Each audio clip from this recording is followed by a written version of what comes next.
The walls are closing in on Montecito's most controversial couple, and there is nowhere left to hide from the devastating truth. Staff members are fleeing in droves, sponsors are going silent, and sources say the $14 million Sussex compound has become ground zero for what insiders are calling a complete organizational meltdown. Forget the polished Instagram posts and the carefully staged paparazzi shots. What is happening behind those mansion gates tells a story of desperation so profound that even Meghan Markle's legendary PR machine cannot spin its way out of this one. The numbers alone are staggering. Multiple high-profile departures in recent months, combined with a deafening silence from sponsors who once clamored to attach their brands to the Sussex name, have created a perfect storm that threatens to wash away everything Harry and Meghan claimed they were building. Montecito insiders are not holding back anymore, and what they are describing is nothing short of chaos. One source close to the household put it bluntly, calling the situation chaos central, with Meghan allegedly micromanaging every single detail down to the exact placement of flowers at events. Another insider revealed that the atmosphere inside has become suffocating, with staff members walking on eggshells and checking their phones at all hours waiting for the next demand. Let that sink in for a moment. This is the couple who left the royal family claiming they wanted freedom from an oppressive institution. The irony is absolutely staggering, but the staff exodus is merely the tip of a very ugly iceberg. Major brands that once eagerly aligned themselves with the Sussex brand are now quietly distancing themselves, with reports suggesting some are not renewing initial agreements when contracts expire. The corporate world has apparently learned what palace staff discovered years ago. The juice simply is not worth the squeeze when it comes to working with Meghan Markle. Industry insiders say the whisper network among executives has become deafening, with one source claiming that mention of the Sussex name in boardrooms now elicits eye rolls rather than excitement. And here is what should terrify Harry and Meghan the most. What is leaking to the press is allegedly just a fraction of what is actually happening behind closed doors. Sources claim the situation inside that Montecito mansion is far worse than anyone on the outside realizes. The carefully constructed image of a power couple building a billion-dollar empire is crumbling, and the people who have seen the reality up close are finally starting to talk. One former associate described it as watching a slow-motion car crash that nobody can stop. The desperation for relevance has become palpable, and it is driving decisions that are only accelerating the brand's collapse.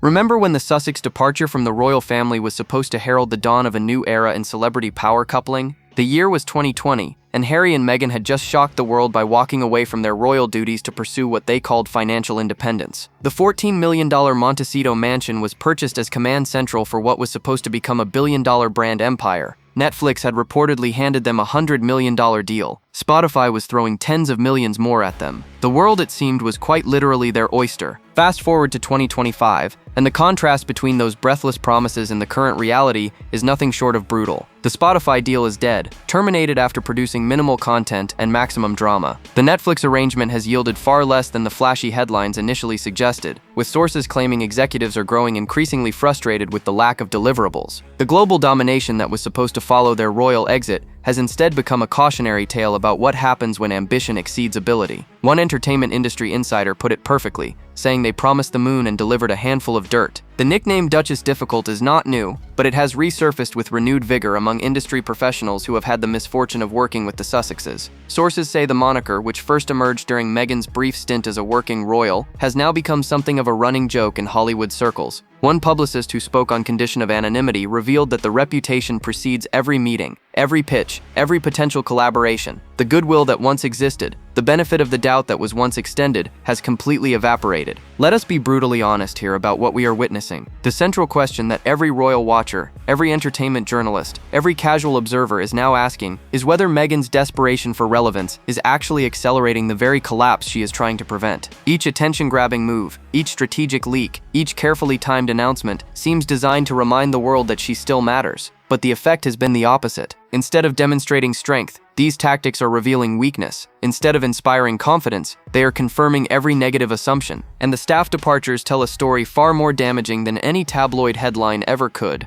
These are not disgruntled employees making up stories for a quick payday. These are seasoned professionals, some of whom uprooted their entire lives to help build the Sussex dream, who have decided that no amount of money or prestige is worth continuing to work in that environment. Their exodus is not just embarrassing, it is potentially fatal to whatever remains of the Archwell operation. When the people who know you best are running for the exits, the world takes notice. Hollywood takes notice. Sponsors take notice, and the already precarious Sussex brand takes another devastating hit. The number of staff who have fled the Sussex household could fill a small company, and that is not an exaggeration. When you start tallying up the departures over the past several years, the list becomes almost comically long. Nannies, executive assistants, PR professionals, communications directors, chiefs of staff, household managers. The turnover rate would be alarming for any organization. For a couple who pride themselves on progressive values and creating a nurturing work environment, it is nothing short of catastrophic. Sources claim the revolving door at Montecito has become so predictable that industry insiders now take bets on how long new hires will last. The details emerging from these departed staff members paint a picture that should concern anyone still considering working for the Sussexes. One insider described working conditions defined by impossible standards and demands that bordered on the unreasonable. Another former employee allegedly revealed that 3 a.m. email demands were not unusual, with expectations of immediate responses regardless of the hour. Let us be clear about what this means. These are not people looking for cushy jobs with minimal responsibilities. These are experienced professionals who have worked for demanding clients before and still found the Sussex household to be uniquely challenging. The pattern, importantly, did not begin in Montecito. This behavior reportedly goes back to the Kensington Palace days, when staff members were already whispering about the difficulty of working with Meghan. Reports from that era described a similar dynamic, with high expectations, rapid turnover, and a management style that left employees feeling demoralized and undervalued. One former palace insider recalled that experienced staff who had served the royal family for decades simply could not adapt to the new demands. They were not being unreasonable. They had just never encountered anything quite like it before. The irony here is rich enough to choke on. Meghan has positioned herself as a champion of workers' rights, of mental health awareness, of creating supportive environments where people can thrive, yet the people who actually work for her apparently cannot wait to escape. The disconnect between the public persona and the private reality has become impossible to ignore. Sources close to departed staff members say many have signed non-disclosure agreements and cannot speak publicly about their experiences, but the sheer volume of departures speaks louder than any interview ever could. What makes this situation particularly damaging is the caliber of people who have walked away. We are not talking about entry-level assistants who simply could not handle the pressure of working for high-profile clients. We are talking about seasoned executives, experienced PR professionals, and trusted advisors who had every incentive to make the Sussex brand succeed. These are people who could have built careers around their association with Harry and Meghan. Instead, they chose to leave, and in some cases, they left positions that most people in their industries would kill for. That tells you everything you need to know about what is happening inside that household. But the staff departures are nothing compared to what is happening in the boardrooms, where the real decisions about the Sussex brand are being made. The corporate world is distancing itself in ways that threaten to cut off the financial oxygen the couple desperately needs to maintain their lifestyle and their ambitions. When brands stop posting about you, they are already planning their exit. This is a fundamental truth of the celebrity endorsement world, and it is a truth that should be keeping Meghan Markle up at night. The reported cooling from major partnerships tells a story of corporate disillusionment that no amount of PR spin can disguise. Companies that once eagerly attached themselves to the Sussex brand have grown conspicuously quiet, with some reportedly allowing initial agreements to expire without renewal. Industry insiders say the whisper network among marketing executives has turned decidedly negative. One source revealed that bringing up a Sussex partnership in certain boardrooms is now a career-limiting move. The American Riviera Orchard launch was supposed to change everything. It was Meghan's chance to prove she could build a lifestyle brand from the ground up. Separate from Harry, separate from the royal connection, standing entirely on her own merits. The announcement came with all the hallmarks of a major launch: glossy imagery, premium positioning, hints of exclusive products that would capture the California luxury market. But here is what nobody seems willing to ask: where is it? What has actually been produced? What stores are carrying these products? The mysterious silence on actual distribution has become deafening, and industry observers are drawing their own conclusions. Sources within the retail industry say the American Riviera Orchard launch has become something of a punchline among executives. One buyer for a major department store chain reportedly remarked that they have seen more concrete business plans from college students in entrepreneurship programs. Another insider suggested the whole venture feels like a concept in search of execution, all sizzle and absolutely no stake. The gap between the grand announcements and the actual deliverables has reinforced every negative perception about the Sussex approach to business. They announce before they build, they promise before they can deliver, and they expect the world to wait patiently while they figure out the details. The Sussex brand itself has become potentially toxic in corporate circles, and this is perhaps the most devastating development of all. Brands invest in celebrity partnerships to associate themselves with positive qualities like glamour, aspiration, likability, and public goodwill.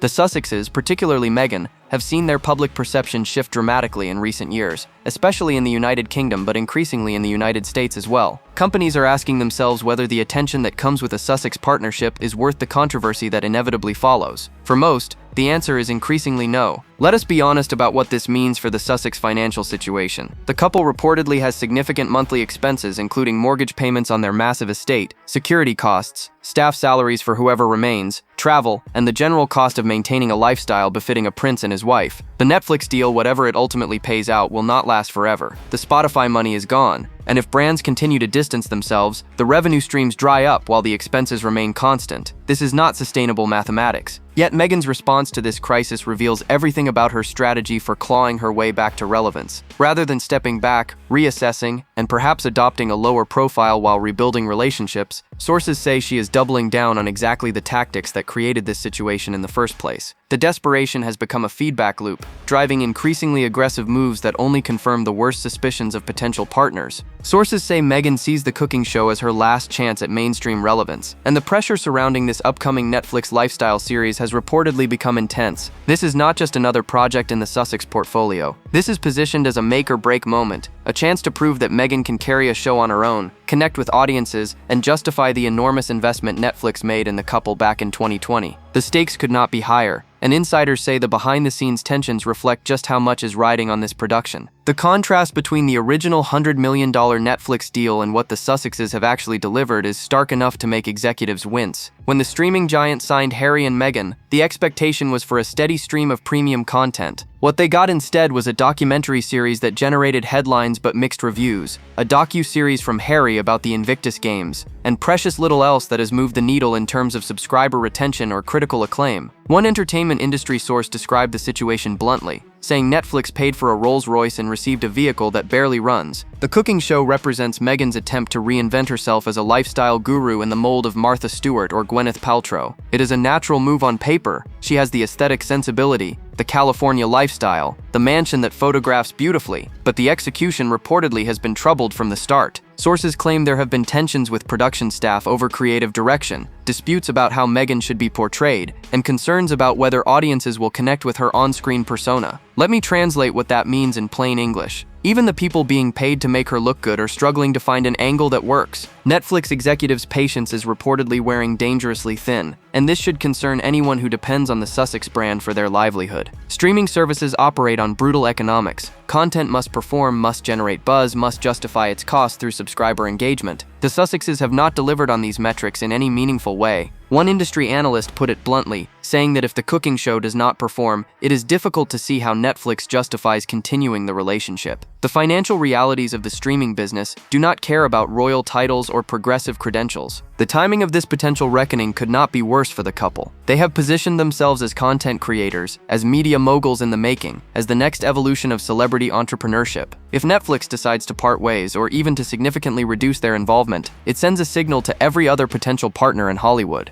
It confirms that the Sussex brand cannot deliver, that the audience is not there, that the hype exceeded the reality. In an industry built on perception, that kind of signal can be career-ending. And while Meghan fights desperately for her Netflix future, Harry appears to be fighting a different battle entirely. Sources close to the couple say a fundamental tension has emerged between the prince's desires and his wife's ambitions, and the strain is becoming impossible to hide. Insiders claim Harry has started making solo moves, and Meghan is not happy about it. The prince has been spotted at separate public appearances, engaging in individual projects, and reportedly expressing interest in pursuits that have nothing to do with the Sussex brand his wife is so desperately trying to build. Body language experts who have analyzed recent footage of the couple together describe what they see as growing distance, physical tension, and a disconnect that was not present in earlier public appearances. Whether you put stock in such analysis or not, the observation aligns with what sources close to the couple are reportedly saying behind closed doors. The fundamental tension appears to center on Harry's complicated relationship with his past versus Meghan's determination to move forward without looking back. Sources claim Harry misses aspects of his old life in ways he did not anticipate when they made the dramatic decision to leave. He misses his brother despite everything that has happened. He misses the camaraderie of military events. He misses being part of something larger than himself that was not built around his wife's ambitions. One insider described it as a profound homesickness that Meghan either does not understand or does not want to acknowledge. The alleged tension over family reconciliation has reportedly become a major source of conflict. Harry has apparently expressed interest in finding ways to reconnect with his father and brother, particularly as King Charles's health concerns have made the passage of time feel more urgent. Meghan, sources say, has resisted these overtures. Her position, according to those familiar with her thinking, is that the royal family burned their bridges, and any reconciliation would only expose the couple to further attacks. Whether her concerns are legitimate or self-serving depends entirely on your perspective, but the disagreement is real, and it is creating strain. Let us be clear about what this means for the Sussex partnership. Harry and Meghan sold themselves as a team, as two people who found each other and decided to take on the world together. Their entire brand is built on this foundation of unity, of shared purpose, of a love story that conquered an empire. If that unity is fracturing, if they are pursuing different visions for their future, then the brand itself becomes fundamentally unstable. Investors, partners, and audiences who bought into the love story will start to question what exactly they are supporting. The body language at recent events tells its own story for those who care to look. Gone are the constant touches, the adoring gazes, the physical closeness that once defined their public appearances. In their place is something more measured, more careful, more like two business partners than two people desperately in love. One observer noted that they look like two people who have agreed to play a role rather than two people who cannot keep their hands off each other. The evolution is striking, and the public is starting to notice. But Meghan has identified a new strategy that could change everything or destroy what remains of their credibility and relevance. The pivot she is reportedly planning represents a dramatic departure from the entertainment-focused approach that has dominated their post-royal life. When Hollywood closes its doors, there is always Washington. This appears to be the calculation behind Meghan's reported political networking, a pivot toward power that sources say has become increasingly pronounced in recent months. The Duchess has allegedly been cultivating relationships with Democratic politicians, progressive activists, and power brokers who operate outside the entertainment industry. One insider described it as her backup plan, a recognition that if the media mogul path is closed, perhaps the political path remains open. The ambition here is not small. Sources claim Meghan has entertained discussions about everything from advocacy roles to nonprofit leadership to, yes, eventual elected office. The speculation about a potential Senate run from California has circulated for years, and while her camp publicly dismisses such talk, insiders say she takes the possibility very seriously. One political operative who has encountered her at events described her as someone who is actively studying the landscape and positioning herself for something bigger than lifestyle content. She sees herself as a political figure, not just a celebrity. The rebranding effort is already underway. The Sussex public communications have shifted noticeably toward activism, social justice, and political causes. Interviews focus less on personal grievances and more on systemic issues. The aesthetic has evolved from glossy celebrity to serious advocate. One PR expert observed that every element of their recent public presence is designed to position Meghan as a figure of substance rather than scandal. Whether the public will accept this reframing is another question entirely. But here is why this pivot could backfire spectacularly. Political success requires something Meghan has struggled to maintain. It requires public trust, likability, and the perception of authenticity. Her approval ratings, particularly in the United Kingdom but increasingly in the United States, have been sliding for years. The constant controversies, the perceived victimhood narrative, the disconnect between her professed values and her reported behavior have all taken their toll. One Democratic strategist put it bluntly, saying she would be a liability in any campaign that required her to connect with working-class voters. The political world is also far less forgiving of controversy than Hollywood. In entertainment, scandal can actually increase your profile. In politics, every contradiction, every exaggeration, every instance of perceived hypocrisy becomes ammunition for opponents. Meghan's history would be endlessly relitigated. The bullying allegations would resurface. The family estrangement would be examined. The staff departures would be framed as evidence of management problems. One political analyst warned that she would face opposition research that would make tabloid coverage look gentle by comparison. Meanwhile, those who know Meghan best are painting a very different picture of life inside Montecito, and their accounts suggest the strain of this failing reinvention is taking a serious toll. The Montecito community has started to notice something troubling about their famous neighbors, and the whispered observations have begun making their way to reporters and royal watchers. When Harry and Meghan first arrived in the exclusive enclave, there was genuine curiosity and even excitement among some residents about having a genuine prince in their midst. That goodwill, sources say, has largely evaporated. The Sussexes have reportedly struggled to integrate into the community in any meaningful way, and their presence has become more notable for the complications it creates than any positive contribution. Reports about the couple's relationship with their wealthy neighbors describe a dynamic marked by distance and occasional tension. One longtime Montecito resident described them as people who expect the community to accommodate them rather than the other way around. Another source mentioned that invitations to the Sussex residence are rarely extended, creating an impression of isolation rather than integration. For a community that prides itself on discretion and neighborly relationships among its elite residents, the Sussex approach has apparently rubbed people the wrong way. The security situation has reportedly been a particular source of friction. The Sussexes have made their security concerns a major public talking point. and those concerns manifest in ways that affect their neighbors. Reports describe incidents involving security personnel, complaints about the level of visible protection, and general unease about the circus that sometimes follows the couple. One resident apparently quipped that living near Harry and Meghan is like living near someone who thinks they are still royal when the rest of the community just wants to live their lives in peace. The local reputation has taken on a life of its own in ways that likely concern the Sussex public relations team. Montecito is a small community in many ways, and word travels quickly among the residents and the staff who serve them. One source described the situation as creating an informal blacklist, with local service providers sharing stories about their experiences with the Sussex household. True or exaggerated, these whispered accounts contribute to an overall impression that working with or living near the couple is more trouble than it is worth. Even in their elite bubble, isolation is reportedly growing. The Sussexes have apparently struggled to build the kind of social network that other celebrity residents of Montecito enjoy. One local observer noted that you do not see them at community events, you do not see them socializing at local restaurants, and you do not hear about them building genuine friendships with their neighbors. The isolation may be self-imposed, may be a response to security concerns, or may reflect the challenges of their public position. But whatever the cause, the effect is a couple who seem increasingly alone even when surrounded by some of the wealthiest people in America.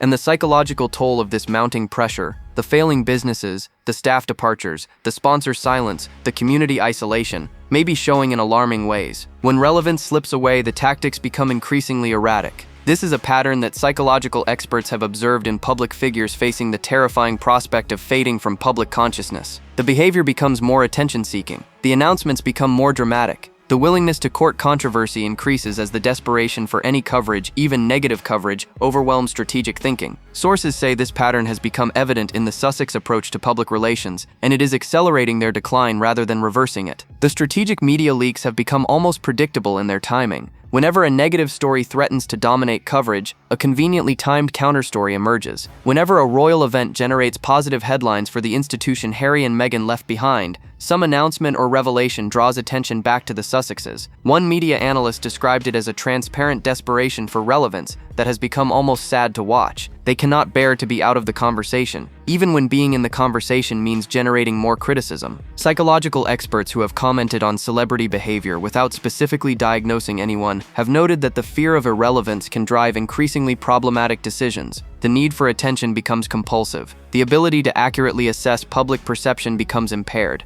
The feedback loop of desperation and negative response becomes self-reinforcing. One expert observed that public figures in this situation often cannot see how their behavior appears to others because they are too focused on the immediate need for validation. The implications for the Sussex children in this environment are worth considering. Archie and Lilibet are growing up in a household that, according to sources, is marked by tension, instability, and a parental focus that is often directed outward toward public image rather than inward toward family stability. One child development expert noted that children absorb the emotional atmosphere of their home environment in ways that shape their development. A household in constant crisis mode, even if the crisis is largely self-created, is not an ideal environment for healthy childhood development. The family stability itself appears to be under strain in ways that go beyond normal marital challenges. Sources close to the couple describe fundamental disagreements about priorities, lifestyle, and the path forward. One insider suggested that the pressure of their failing brand has exacerbated tensions that might have remained manageable under different circumstances. Another observed that they seem to be running out of runway in multiple senses of the phrase. The money, the opportunities, and perhaps the patience with each other all appear to be depleting simultaneously.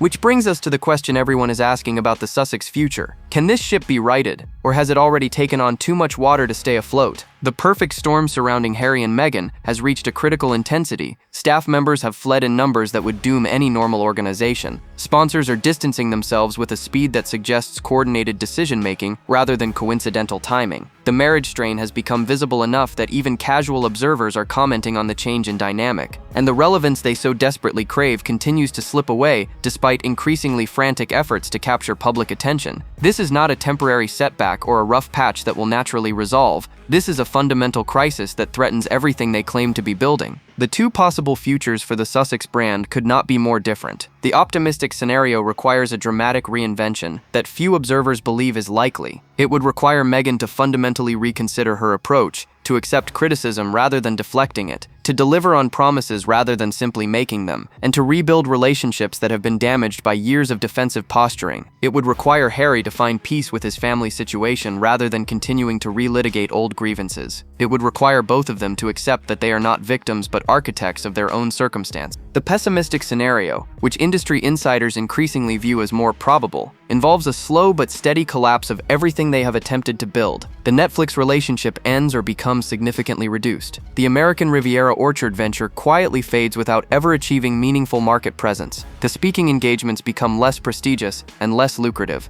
The staff situation stabilizes only because there is no longer enough operation to require significant staffing. The lifestyle downgrades in ways that make maintaining their current residence impossible. The question of what happens when the money and attention fully dry up is one that few seem willing to address directly. The Sussexes have built a lifestyle that requires significant ongoing revenue. The mortgage on the Montecito estate, the security arrangements, the travel, the staffing, none of this is sustainable without substantial income. If the entertainment deals collapse and the sponsors flee, and the political pivot fails to materialize, what exactly is the plan? One financial analyst who has examined celebrity economics observed that their runway is not infinite, and the burn rate they appear to be operating at cannot continue indefinitely without significant revenue. Harry retains the possibility of reconciliation with his family, though that bridge has been severely damaged and repair would require significant effort from all parties. Meghan has no such fallback. Her family relationships are even more fractured than Harry's, and her professional reputation has been damaged in ways that make Hollywood rehabilitation challenging. She has burned bridges with a thoroughness that suggests either supreme confidence in her alternative paths or a failure to consider the possibility that those paths might close as well. Do you think Meghan can save the Sussex brand, or is this the beginning of the end? The evidence suggests the latter, but desperation has a way of generating unexpected outcomes. Drop your thoughts below. Like, subscribe, and stay tuned. The next video is waiting, and you will not believe what is coming next.